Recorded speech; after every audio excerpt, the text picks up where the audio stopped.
Hello, you wonderful people, and welcome back to the Blacktown Football Hour podcast. This is episode number, the number of cubes in a Rubik's Cube, the width of a tennis court in feet, and of course the exact number of goals that were scored in each and every single one of the BDSFA Grand Final games that were commentated on this very pitch right here.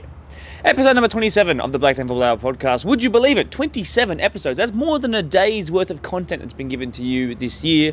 My name is Mark DePoli. Thank you for over 1,100 subscribers. Truly, I am very, very appreciative of all of your efforts to get us to this point. And let's cue the intro music.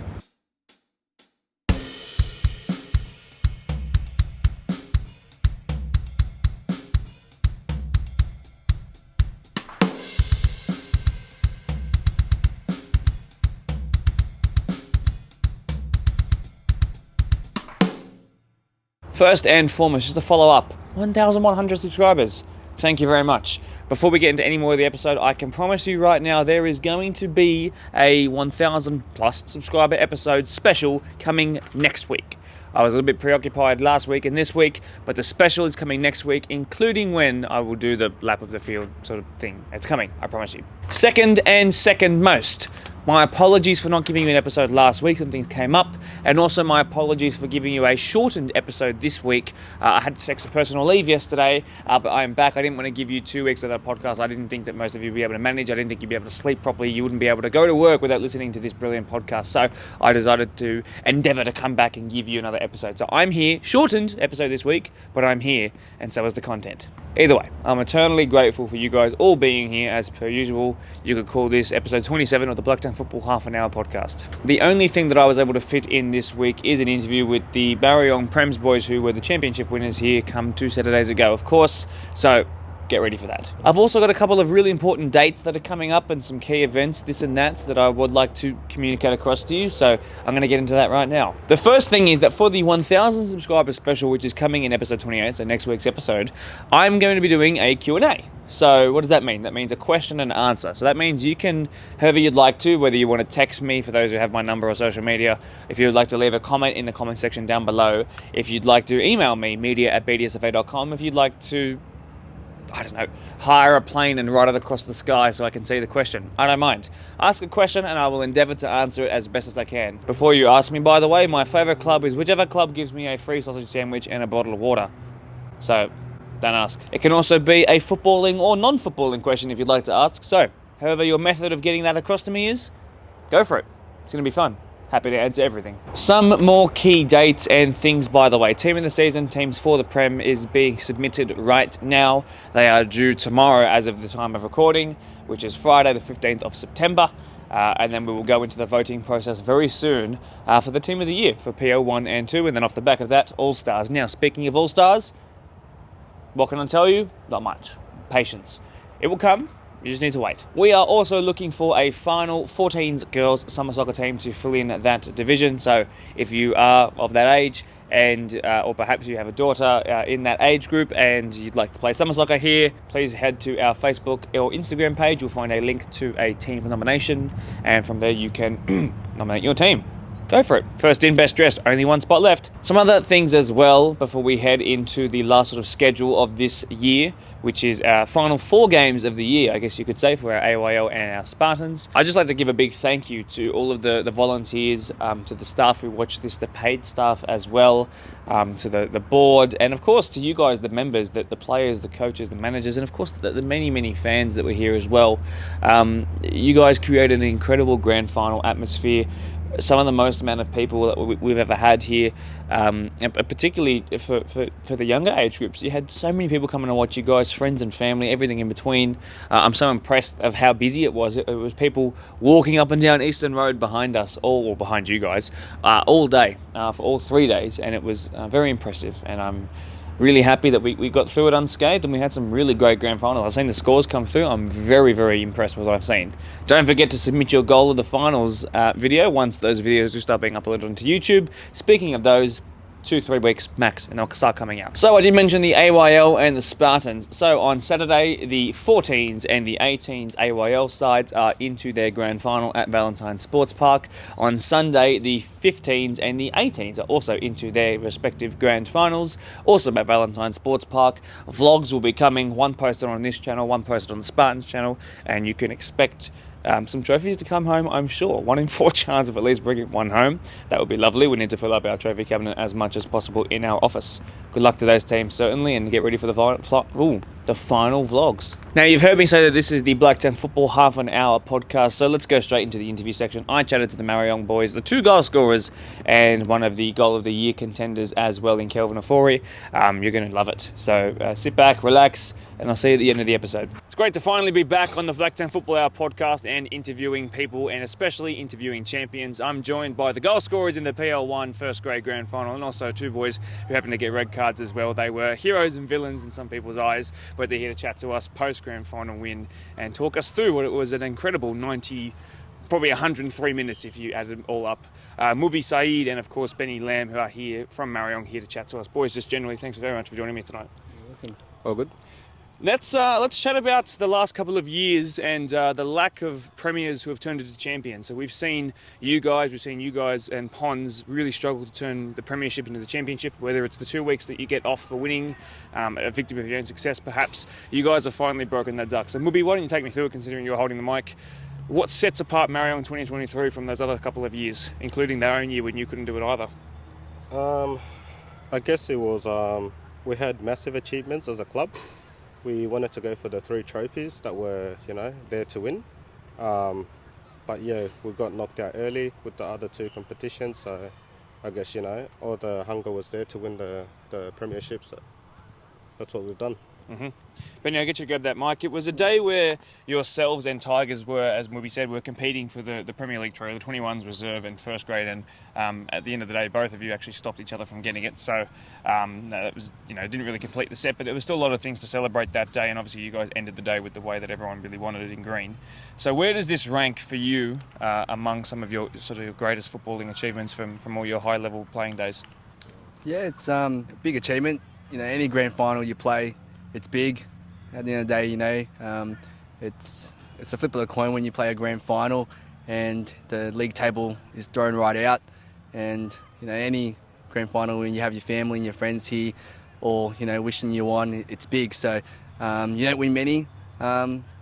Especially when you get older, you reflect and, you don't win many grand finals and each one's, you treasure. So this one was quite special. Had my family and my kids here as well, which was quite special, and scoring a goal as well was quite good as well to cap it off with a win. So it was a good day. It was ranked definitely right up there with the other achievements I've had as well. Mubi, same sort of question for you. Obviously, you were a goal scorer in that game as well. Your goal also happened to prove to be the winner in the championship. But where does this so far rank among some of your, maybe even that goal in particular, where does it rank among your probably happiest footballing memories? It's definitely up there, especially because it's been a difficult season for me personally. But yeah, I've been on a few grand finals, haven't won all of them. But yeah, just not having the best season for me personally. I think to win the grand final for the team, especially with the winning goal, is probably one of the highlights of my careers. I think what we're going to do is we're going to take a step back because Kelvin's decided to join us. Come on in. Do you want to come straight into the action? Jump on in. Go behind the camera, man. You still can, but welcome in. We're just sort of reflecting on, one of the first teams in recent years to turn premiers into championships. You guys sort of broke that duck. So maybe I'll ask you the same question. What's the difference between Marion 2023 and maybe some years gone by where those premiers haven't been able to become champions?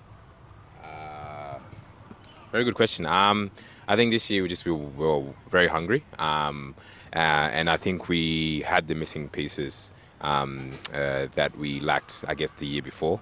Just up front, we strengthened much more clinical, putting teams away earlier, which really helped with that momentum. And I think we never really, I think what turned it for us was actually the start of the season. The coaches called us in and pretty much had a good talking to us about our punctuality for matches and games. We were kind of slacking off, and I think literally from that day, we were coming early, much more on time. We actually doing our own warm up. Like coaches don't do warm up. We will set up a warm up, get everything prepared so that when the coaches come, they just talk and we go. So I think that mentality change really kind of drove the whole season to where it was. So Interesting, very interesting indeed. Benny, I'll get you to grab that mic off Kelvin. You obviously score the goal that brings it to 1-1, right on the cusp of half time. You find yourself free in the box from a free kick, and you happen to tap it home. So talk me through every minute of that goal, because it was hard to see from sort of the angle that I had, but the keeper sort of misses it, the defenders sort of miss it, the attackers miss it, and then you happen to find it. Is that pretty much a summary of how it went? Yeah, I think we've had a few free kicks throughout the match, and I was trying to float in throughout those earlier free kicks, but I was shooed away by a couple of boys. They said, wait out in the D, or come out for the spillages. So but for that one, no one really called me out. So I managed to float in and try gamble. So I saw the ball fly up from Whitey, which is a good free kick, and being a little bloke myself, I'm not going to win much in the air. So I was waiting for the big boys to all crash. So it happened, and the ball spilled, and I tapped it home. So that's what happens when you're little. You try to wait for those little spillages. So it was good. Now you've got every reason in the book to go up for every single free kick now for the rest of your career, I'm sure. Mubi, of course, the match winner. Nico plays this incredible ball. He looks over his shoulder for a split second, sees you running through. He then dinks it over the top. You have a lot of time to think about it as you're running down towards Aiden, who's a very imposing goalkeeper with his size. So now, forgive me if I'm wrong, but did you actually try to dink it, or did it sort of clip him and it went up over him? How did you try and finish that? I tried to kind of chip it far post. I think it might have slightly hit his leg. That's why it looked like there was a deflection, and people weren't sure if it went in or not. But yeah, I tried to dink it far post. But yeah, in terms of leading up to the goal, I think most thing I was worried about was just my touch, trying to get a good touch. Once you get a good touch, I guess you set yourself up for a goal. And then the next thing was just to finish it off. I haven't finished off most of my chances during the season, so I guess there was pressure there, but glad to put it away. For sure. Kelvin, I got to ask you this question now that you're here, which is really good. That was a very physical contest out there, and I'm sure people who were watching along live over here would be able to attest to that. But talk to me about the battle in the middle of the park. I think Pons really brought their A game in a lot of ways, and especially in that first 43 minutes before the free kick equaliser for you guys, they were really, I would say, playing probably the better football. So did you find that as you grew into the game, well, as the game went on, you sort of grew into the game? Look, I think the first half, I would say on the balance, look, I knew coming into this game, the way definitely we like to play and the way I like to play, probably wasn't going to happen. We like to, keep the ball, play through the middle, hit our wings, and just try to keep the ball in deck. But when it comes to finals, that game plan changes, and it kind of, sometimes the battle in the midfield is just literally trying to win your headers and scraps and just release, because we're getting all these long balls. So I think we were trying to play, and then at times we got caught out, which happened in the first goal. So which I think was just a mistake from us, and I think they had a few chances. Also, they were getting in behind us, but I think I never was scared at that time when they scored the first goal. I thought we actually would come back into the game, and we just needed to score at the right time, which was when Benny scored. So it was physical, it was challenging at times, but I never had a doubt that we would actually get back. There you go. Wise words, certainly. Benny, as I've sort of just hinted at there, I thought for the first at least 40 to 43 minutes, Pons could very happily have said, and probably correctly have said, that they played maybe closer to that 10 out of 10 sort of performance. Whether it was better than what you guys were producing, I'm not sure. I don't think you guys played your best, but I think they were pretty close to producing some of their best football, and that's a real good testament to them. And the goal that they scored, while it might have been a mistake, Wall does a silly pass, which was unlike him. But Taylor Hunter plays this incredible through ball.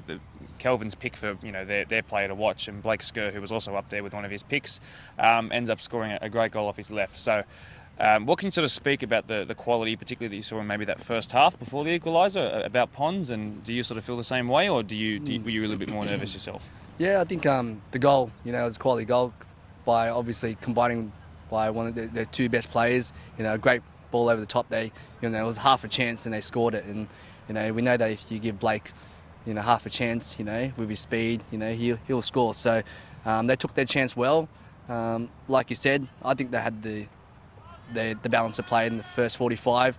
They were out with a lot of enthusiasm, but we knew that, after the first 45, the next 45, they'll be a little bit more gas, considering they played a really tough game the week before. The first half, like I said, they were winning their battles quite well. We played into their hands really. A lot of long balls. Hubbard and Scotty Jackson were just eating it up there, and they were winning their battles quite well against River and Scotty and River.